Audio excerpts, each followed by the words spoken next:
Monsieur le Président, Madame la Ministre, chers collègues, l'exposé des motifs de cette PPR précise son but, caractériser l'antisémitisme contemporain. De fait, les préjugés anti-juifs perdurent en se renouvelant. Juifs riches et assoiffés de pouvoir, juifs responsables de tous les maux, Covid compris, les pancartes brandies par certains anti-vax et anti-pass rappellent les accusations médiévales contre les juifs, propagateurs de la peste et empoisonneurs de puits. Notre lutte contre l'antisémitisme ne doit laisser place à aucune ambiguïté. Pourquoi dès lors isoler le phénomène en focalisant l'attention sur la critique d'Israël ?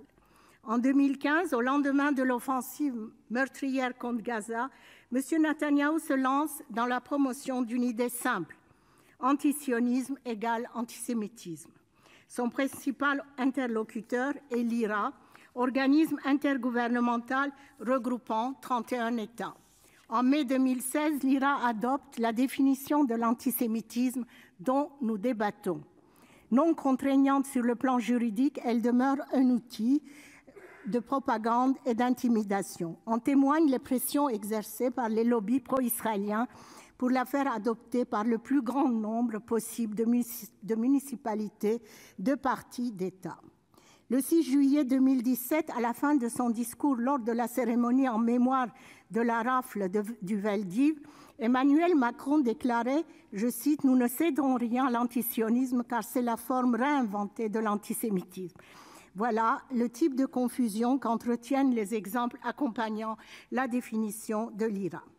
Notre PPR, celle du Sénat, est plus claire que celle présentée à l'Assemblée par Sylvain Maillard et plus raisonnable. Le mot antisionisme n'apparaît heureusement pas dans l'exposé des motifs.